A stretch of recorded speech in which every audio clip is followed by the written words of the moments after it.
तो चलिए आज बात करते हैं साकामोटो डेज की। एक ऐसी कहानी जहां इतिहास का सबसे महान हिटमैन अब एक छोटी सी दुकान चलाता है। ये कैसे हुआ और क्यों? आइए इस कमाल की कहानी के अंदर चलते हैं। जरा सोचिए, एक ऐसा आदमी जिसके सिर्फ नाम से पूरी अंडरवर्ल्ड कांपती थी, वो अचानक एक दिन गायब हो जाता है। क्यों? यही वो एक सवाल है जो साकामोटो डेज की पूरी कहानी को ड्राइव करता है। और इसका जवाब वो उतना सीधा नहीं है जितना लगता है। जरा इस बदलाव को देखिए, मतलब कमाल का है ना? एक तरफ है वो खूंखार हिटमैन जिसकी परछाई का मतलब भी मौत था, और दूसरी तरफ है ये हंसमुख थोड़ा मोटा सा दुकानदार। ये एक ही इंसान के दो रूप हैं, और यही तो इस कहानी को इतना मजेदार और अनोखा बनाता है। तो कोई अपनी जिंदगी में इतना बड़ा यूटर्न कैसे ले सकता है?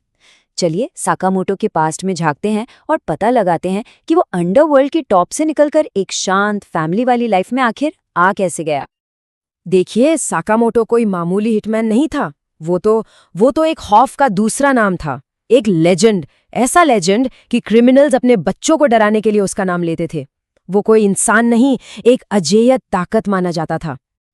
तो एक आदमी को अपनी पावर के पीक पर सब कुछ छोड़ने के लिए क्या मजबूर कर सकता है? क्या उसे किसी ने धोखा दिया या कोई बड़ी साजिश थी? नहीं, जवाब इससे कहीं ज्यादा सिंपल और पावरफुल है। प्यार। उसने हिंसा छोड़कर शांति को चुना और एक परिवार बनाने के लिए अपनी पूरी पुरानी दुनिया को पीछे छोड़ दिया। पर इस नई शांत जिंदगी की एक कीमत चुकानी पड़ती है। साकामोटो ने कसम खाई है कि वो अब किसी की जान नहीं लेगा। अब सोचिए, एक ऐसा इंसान जिसकी पूरी जिंदगी ही मारने के इर्द गिर्द घूमी हो, उसके लिए कितना बड़ा और मुश्किल चैलेंज होगा।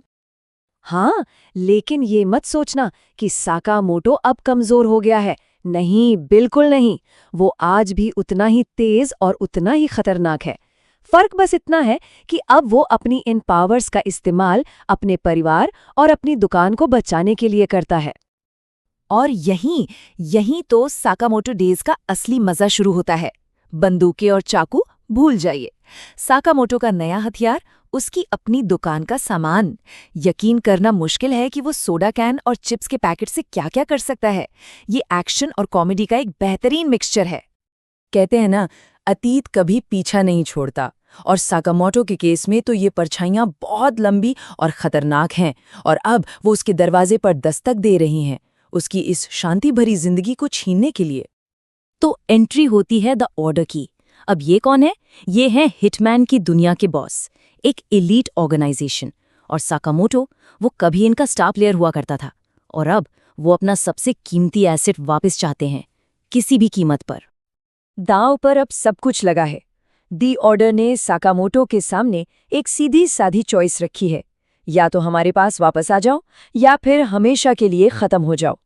मतलब अब लड़ाई उन लोगों से है जिन्हें उसने कभी अपना समझा था। पर इस बार एक फर्क है, साकामोटो अकेला नहीं है, उसके साथ एक टीम है। और ये टीम कहाँ बनी है पता है? उसकी अपनी कन्वीनियंस स्टोर में। ये कहानी सिर्फ एक्शन की नहीं है, बल्कि एक ऐसे परिवार की भी है जो खून के रिश्ते से नहीं बल्कि लॉयल्टी से बना है। तो टीम में सबसे पहले आता है शिन। ये एक टेलीपैथ है, मतलब दूसरों का दिमाग पढ़ सकता है। मजे की बात यह है कि इसे साकामोटो को मारने के लिए भेजा गया था, और अब ये उसका सबसे वफादार एम्प्लॉई है ना? कमाल का ट्विस्ट। और फिर है लू। इसकी प्यारी सी स्माइल पर मत जाना, इसके पीछे एक जबरदस्त मार्शल आर्ट्स मास्टर छिपा है। जितनी अच्छी दोस्त है, उतनी ही खतरनाक फाइटर भी। इस अजीब सी टीम का एक बहुत जरूरी हिस्सा। पर रुकिए, दी ऑर्डर तो बस एक छोटी सी प्रॉब्लम है।